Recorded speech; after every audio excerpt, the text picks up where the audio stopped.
લોકરક્ષક તથા પીએસઆઈ ભરતીના નિયમો તૈયાર થઈ જતાં આપણે આ ભરતીની જાહેરાત આપી છે. ઉમેદવારોની આતુરતાનો અંત આવ્યો છે. ઉમેદવારો ખુશ હશે, ભરતી બોર્ડ પણ ખુશ છે, કારણ કે ભરતી બોર્ડના જે આખી ટીમ છે એ સતત કામ કરવા ટેવાયેલી છે અને છેલ્લા કેટલાક સમયથી એમની પાસે કામ નહોતું, એટલે હવે જ્યારે કામ મળ્યું છે ત્યારે એ લોકો પણ બહુ રાજી છે. અમે સૌ કામે લાગી ગયા છીએ. ભરતીની જાહેરાત આપણે છાપામાં પણ આપી દીધી છે અને વેબસાઇટ ઉપર આપણે વિગતવારની જાહેરાત મૂકી છે. એમાં કોઈ ભૂલ હોય તો ઉમેદવારોનું ધ્યાન દોરવા માટે પણ જણાવ્યું છે. ઉમેદવારોના જુદા જુદા પ્રશ્નો જુદી જુદા માધ્યમથી અમારી પાસે આવ્યા છે. આજે કેટલાક પ્રશ્નોનો અમે આજે ઉત્તર આપીશું. આવનારા સમયમાં બીજા પ્રશ્નો આવશે તો એના પણ ઉત્તર આપશું. અમને જે જવાબ આપે એમાં કંઈ સુધારો કરવાનો જરૂર હશે તો પણ ભવિષ્યમાં કરશું અને ભવિષ્યમાં અમે તમારો સતત સંપર્ક જાળવી રાખીશું.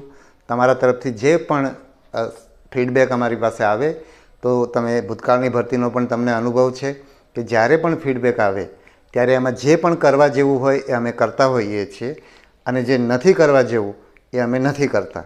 એટલે તમે સોશિયલ મીડિયા ઉપર કંઈ મૂકીને ભરતી બોર્ડને ગેરમાર્ગે દોરીને એવો કોઈ નિર્ણય નહીં કરાવી શકો કે જે સામાન્ય નિયમોથી બહાર હોય અથવા ઉમેદવારોના હિતમાં ના હોય.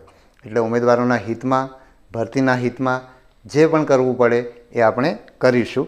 તો હવે જે ઉમેદવારો તરફથી પ્રશ્નો આવ્યા છે તો એમાં નામ અંગે પ્રશ્નો આવ્યા છે.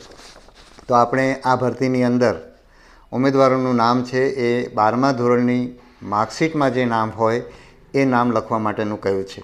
આવું આપણે એટલા માટે કહ્યું છે કે ભૂતકાળની ભરતીની અંદર કેટલાક ઉમેદવારો પોતાના નામમાં નાના મોટા ફેરફાર કરીને પોતાના નામમાં ભાઈ, કુમાર, પિતાના નામમાં, માતાના નામમાં એવા ફેરફારો કરીને ડુપ્લિકેટ એકથી વધારે ફોર્મ ભરી અને એમને ભરતીની શારીરિક કસોટીની અંદર જુદા જુદા દિવસો ઉપર જુદા જુદા ગ્રાઉન્ડ ઉપર એમને તક મળે એવો પ્રયત્ન કરતા ભૂતકાળમાં જોવા મળ્યા છે અને એના બદલે બધાને સમાન તક મળે અને આવી કોઈ ડુપ્લિકેટ અરજી ના કરી શકે એ હેતુથી આપણે આ પદ્ધતિ શરૂ કરી છે. આ વખત માટે આપણે એને દાખલ કરી છે અને એમાં તમારે 12મા ધોરણની છેલ્લી માર્કશીટ, એટલે કે કોઈ ઉમેદવાર 3 પ્રયત્ને 12મું ધોરણ પાસ થયા છે તો એમાં જે 3જા નંબરની માર્કશીટ છે એ માર્કશીટ મુજબ એમણે એમનું નામ લખવાનું છે.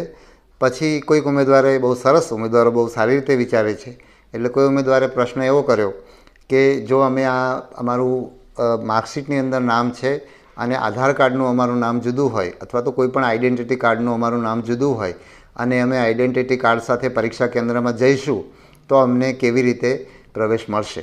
તો એના માટે પણ અમે ઉકેલ કરી લીધો છે કે તમારા કાર્ડમાં અને તમારી 12માની માર્કશીટમાં જુદું નામ હોય તો તમારે કાર્ડની સાથે પણ માર્કશીટ લઈને જવાનું રહેશે. બીજું, કોઈએ ગેજેટ કરાવેલું છે, એટલે કે ગેજેટમાં પ્રસિદ્ધ કરીને પોતાનું નામ બદલ્યું છે, તો એમણે પણ 12માની માર્કશીટ મુજબ જ નામ લખવાનું થશે અને એમને નિમણૂક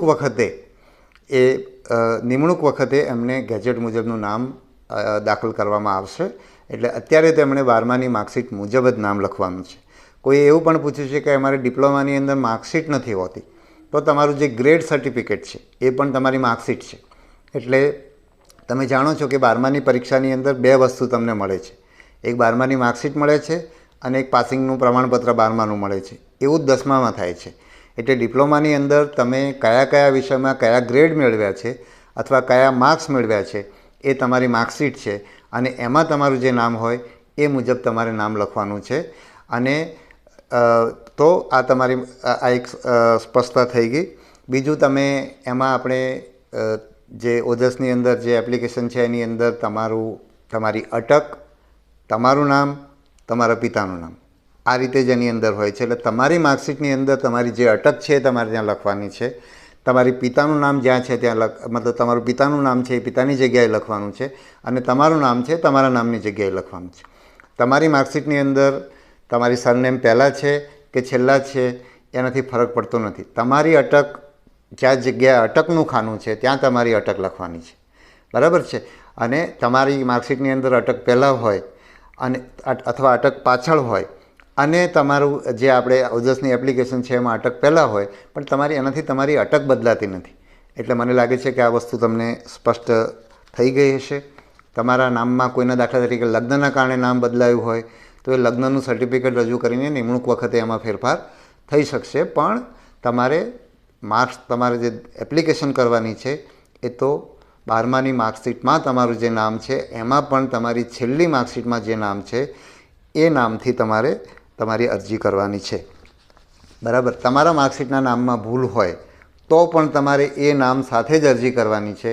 તમારી ભૂલ સુધારવાનું મેં કહ્યું એ તમારું નિમણૂક વખતે તમારા પુરાવાના આધારે ખરેખર ભૂલ થઈ હશે અને એમાં કોઈ ગરબડ નહીં હોય તો તમે ત્યારે એ વસ્તુ કરવામાં આવશે.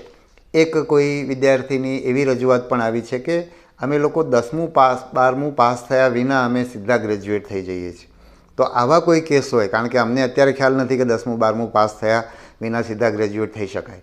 તો આવો કોઈ કેસ છે તો તમે અમને ભરતી બોર્ડને અરજી કરજો, એટલે અમે એ કેસ જોઈને એમાં નિર્ણય કરશું.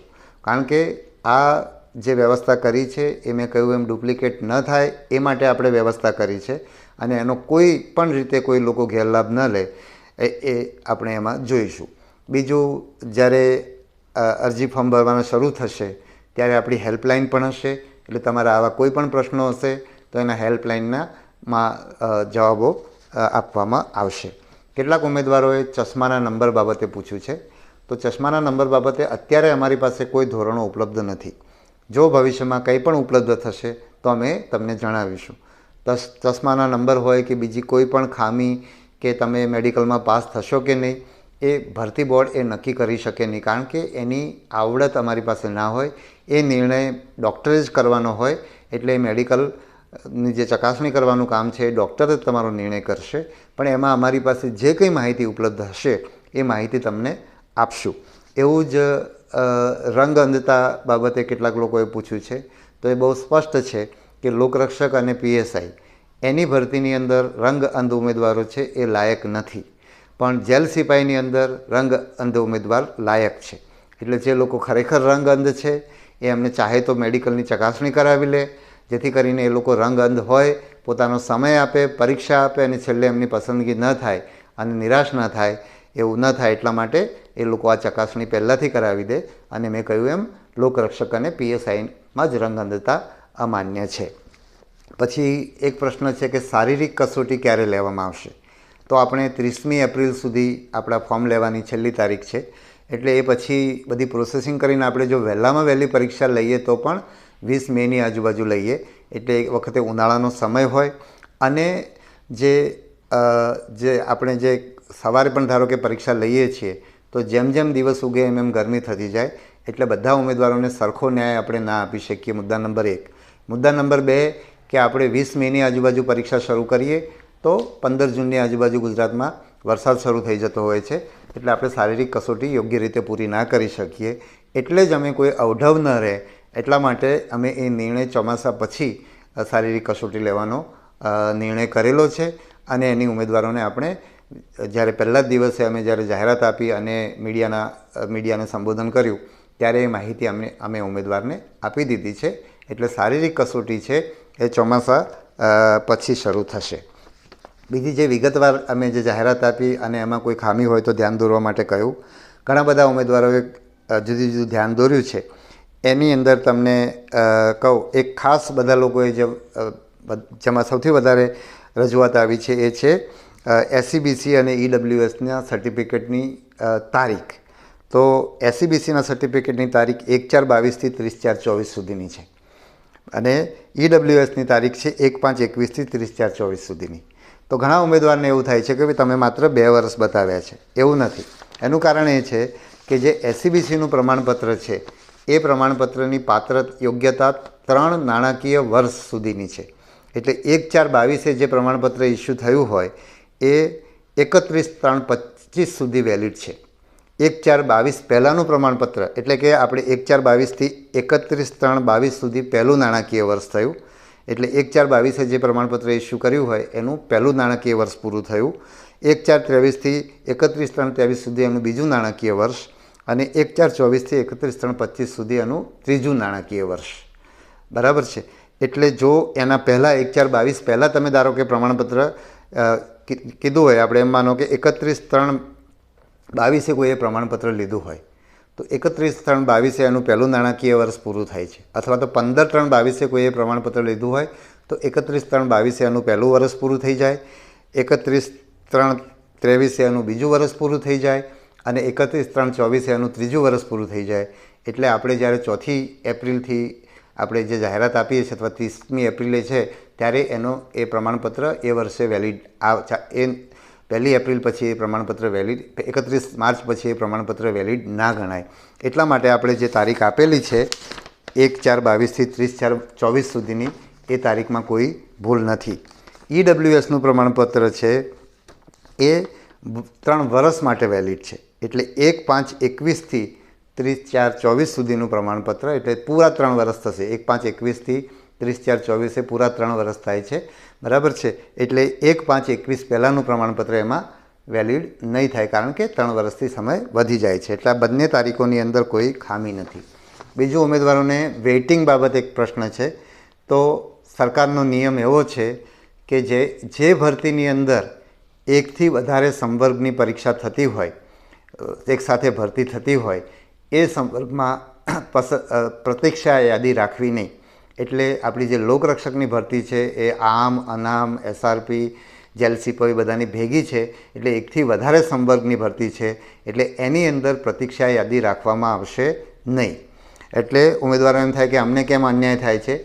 તો આ એક નિયમ છે કે એકથી વધારે ભરતીઓ એકસાથે થતી હોય તો એની અંદર પ્રતીક્ષા યાદી રાખવામાં આવતી નથી. અને આ નિયમ ગુજરાત સરકારના તમામ વિભાગોને લાગુ પડે છે. દાખલા તરીકે તલાટી કે જુનિયર ક્લાર્ક છે તો એની અંદર અમે પ્રતીક્ષા યાદી એટલા માટે કરીએ છીએ કે તલાટીની એકલાની અલગ પરીક્ષા થયેલી છે, જુનિયર ક્લાર્કની એકલાની અલગ પરીક્ષા થયેલી છે. ભવિષ્યમાં આ બધાના ગ્રેજ્યુએટ કરી દીધા છે, એટલે હવે બધા જ એકસાથે પરીક્ષા લેવામાં આવે, એક જ પરીક્ષા લેવામાં આવે તો એની અંદર પણ પ્રતીક્ષા યાદી ન થાય. બીજું, તલાટી અને જુનિયર ક્લાર્ક બંનેમાં 12મું પાસ હતું. જો અમે પણ આ બંને પરીક્ષાઓ ભેગી લીધી હોત તો એમાં પણ પ્રતીક્ષા યાદીની જોગવાઈ ના હોત. એટલે સરકારના નિયમ મુજબ જ્યાં એકથી વધારે સંવર્ગ અને લોકરક્ષકની અંદર એકથી વધારે સંવર્ગની ભરતી થઈ રહી છે, એટલે લોકરક્ષકની અંદર પ્રતીક્ષા યાદી નથી. જ્યારે PSIની અંદર આ વખતે અનામ PSIની એકમાત્ર સંવર્ગ છે. સામાન્ય રીતે અનામ PSI, આમ PSI એ રીતે જુદા જુદા સંવર્ગની અથવા ASI એ બધાને સાથે ભરતી થતી હતી. એટલા માટે એમાં પણ પ્રતીક્ષા યાદી રાખવામાં આવતી નહોતી. પણ આ વખતે સદનસીબે એક જ સંવર્ગની ભરતી થઈ રહી છે, એટલે એની અંદર પ્રતીક્ષા યાદીની જોગવાઈ છે. પછી કેટલાક ઉમેદવારો જગ્યાની સંખ્યાની બાબતમાં એમ કહે છે કે ભાઈ આનું EWSનું 10% રિઝર્વેશન છે તો એની 10%થી ઓછી કેમ છે કે વધારે કેમ છે, એ રીતના ઉમેદવારના પ્રશ્ન હોય છે. તો જે જગ્યાઓ છે એ પોલીસ વિભાગની અંદર આજની તારીખમાં ખાલી જગ્યાઓના આધારે એ જગ્યાઓ નક્કી કરવામાં આવે છે. કોઈ કેટેગરીની અંદર એના જેટલી ટકાવારીનું અનામત છે એના કરતાં વધારે જગ્યા ખાલી હોય તો એ કેટેગરીમાં વધારે જગ્યાઓ સાથે ભરતી કરવામાં આવે. તો ઉમેદવારોને મને લાગે છે કે આનાથી પણ આ બાબતની પણ સ્પષ્ટતા થઈ ગઈ હશે. એ સિવાયના જે બીજા પ્રશ્નો પણ અમે એક નોંધ્યા છે, એમાંના હું એક લિસ્ટ એક પછી એક જોઉં છું. PSI ભરતીમાં ગ્રેજ્યુએશનના લાસ્ટ સેમમાં હોય તેવા વિદ્યાર્થીઓને તક આપવા બાબત. એટલે કેટલાક ઉમેદવારોએ આ રજૂઆત કરી છે કે ભાઈ અમે 12માની પરીક્ષા આ વખતે આપીએ તો અમને લોકરક્ષક માટે માન્ય ગણો, અને જો અમે સ્નાતકની પરીક્ષા અત્યારે માર્ચ એપ્રિલમાં આપી રહ્યા હોય તો અમને માન્ય ગણો. અત્યારે અમે જે નિયમો વાંચ્યા છે અને અમે નિયમોને જે રીતે સમજ્યા છીએ એનો અર્થ એ થાય છે કે 30/4/24ની જે કટ ઓફ તારીખ છે એ તારીખે જે 12મું પાસ હોય એ લોકરક્ષકની પરીક્ષા આપી શકે, અને એ તારીખે જે સ્નાતક હોય એ PSIની પરીક્ષા આપી શકે. આ ઉમેદવારોએ રજૂઆત કરી છે કે GPSC અને UPSCની અંદર જે લોકો છેલ્લા વર્ષની અંદર ભણતા હોય અથવા આ વર્ષે જે પરીક્ષા આપવાના હોય એ લોકોને પણ આ ભરતીમાં ભાગ લેવા દેવામાં આવે છે. અને એ વાત સાચી છે. અમે લોકો પણ જ્યારે UPSCની પરીક્ષા આપતા હતા તો ગ્રેજ્યુએશનના છેલ્લા વર્ષમાં અમે ભણતા હોય તો અમે એ પરીક્ષાની અંદર ફોર્મ ભરી શકતા હતા. અને આજે પણ UPSCની અંદર એવું છે અને GPSCની કેટલીક પરીક્ષાઓની અંદર એવું છે. એટલે અમે એ નિયમોનો અભ્યાસ કરી રહ્યા છીએ. જે નિયમો આ PSI અને લોકરક્ષકમાં છે એવા જ નિયમો ત્યાં હોય અને છતાં એ લોકો કરી શકતા હોય તો ટૂંકમાં નિયમોની મર્યાદામાં રહીને કરી શકાતું હશે તો અમે એ કરીશું. એનો અભ્યાસ અત્યારે ચાલુ છે. અને નિયમો જે હોય એ રીતે જ આપણે કરવું પડે. જો નિયમોની સાથે આપણે થોડી પણ બાંધછોડ કરીએ તો આખી ભરતી જોખમમાં મુકાઈ જતી હોય અને આખી પ્રક્રિયા પૂરી થયા પછી એવા કાનૂની પ્રશ્નો ઊભા થાય જેના કારણે આખી ભરતી જોખમમાં મુકાય. એવું ના થાય એની કાળજી રાખવાનો અમારો પ્રયત્ન હોય છે અને એ ભરતી કરનાર બોર્ડ અને ખાસ કરીને પરીક્ષા આપનારા ઉમેદવારોના હિતમાં હોય છે.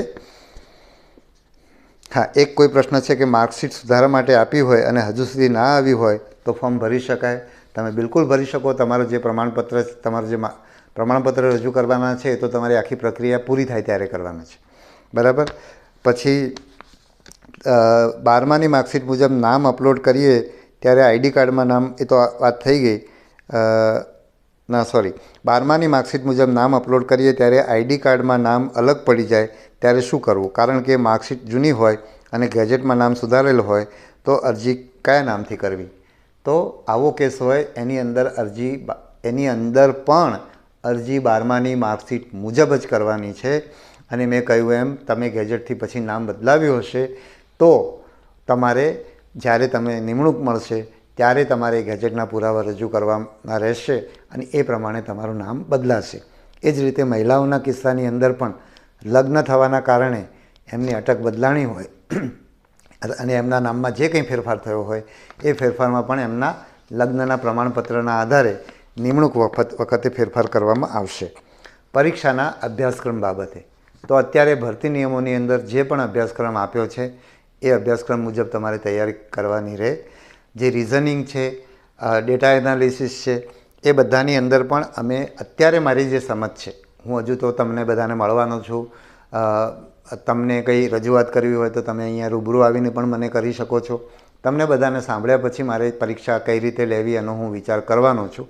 અને તમને બધાને સાંભળવાનો મારો હેતુ એ છે કે એક છેવાડાના ગામડામાં બેઠેલો વિદ્યાર્થી પણ આ પરીક્ષાની અંદર, શહેરમાં બેઠેલો વિદ્યાર્થી, કોચિંગ ક્લાસનો લાભ લેનારો વિદ્યાર્થી, આ પુસ્તકનો ઉપયોગ કરનારો વિદ્યાર્થી, આ સાહિત્યનો ઉપયોગ કરનારો વિદ્યાર્થી કે પેલા સાહિત્યનો ઉપયોગ કરનારો વિદ્યાર્થી, બધા જ વિદ્યાર્થીઓ સમાનપણે પરીક્ષા આપી શકે અને બધાને સમાન તક મળે એ માટેનો મારો પ્રયત્ન રહેશે.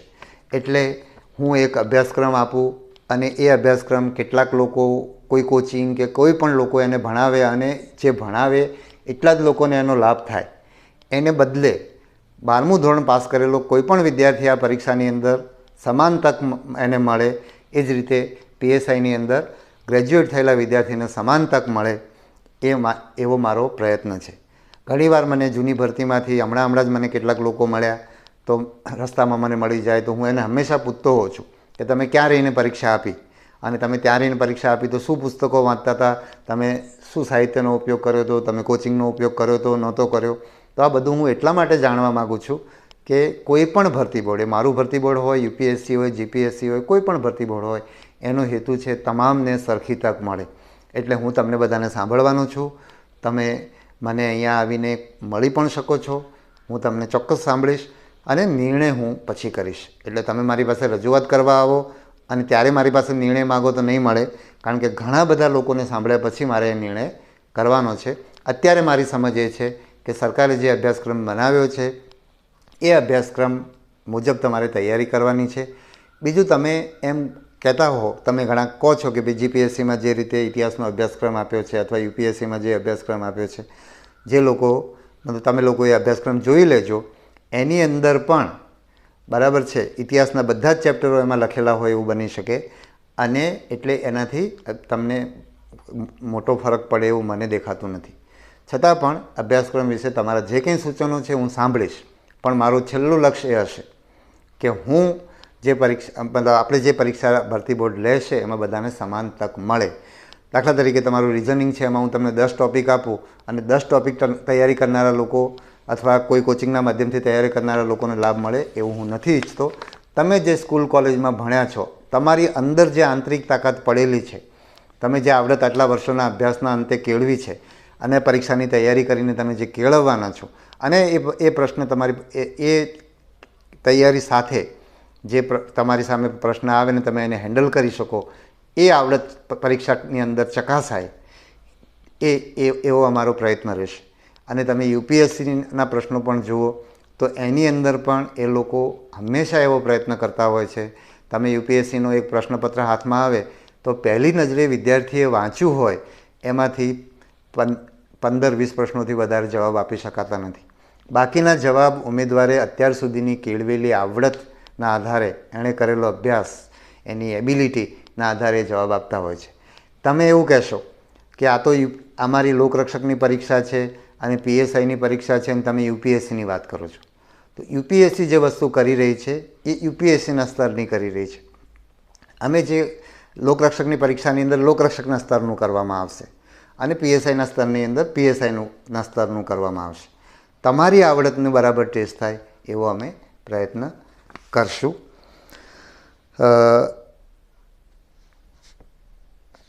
પછી આવે છે કલર વિઝનની વાત આપણે કરી દીધી છે.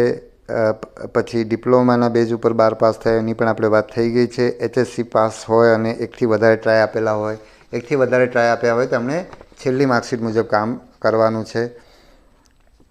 બીજું, કેટલાક ઉમેદવારો રજૂઆત કરતા હોય છે કે અમારી ઉંમર વધી જાય છે અથવા અમારી ઉંમર ઓછી છે ને અમે પરીક્ષા નથી આપી શકતા, અથવા તો મારી હાઇટ આટલી છે, થોડીક હાઇટ ઘટાડી દો, બરાબર છે, અથવા તો આની તારીખ માન્ય ગણી દો, બરાબર છે, 21 વર્ષની અંદર 2 જ મહિના બાકી છે.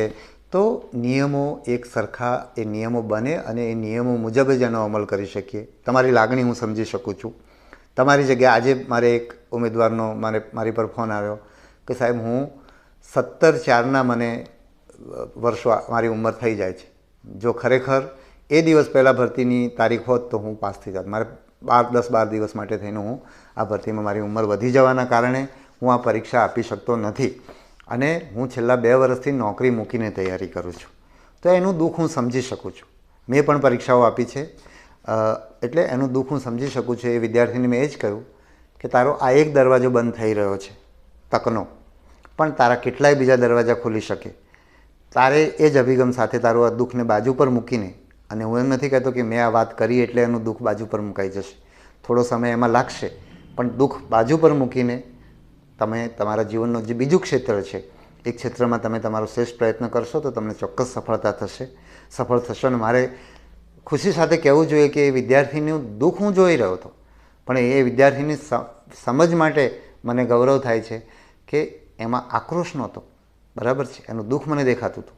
તો એવી ભાવના સાથે આગળ જનારા વિદ્યાર્થીઓ જીવનમાં આજે કદાચ એને એમ લાગે છે કે મારી લોકરક્ષકની નોકરી છીનવાઈ ગઈ, આપણને ખબર નથી કે નોકરી પરીક્ષાના અંતે મળવાની હતી કે કેમ, પણ આવતીકાલે એવી જગ્યાએ હોય કે જ્યાં લોકરક્ષક એને બહુ નાનું લાગે. એટલે હંમેશા ઘણા બધા દરવાજાઓ ખુલ્લા છે.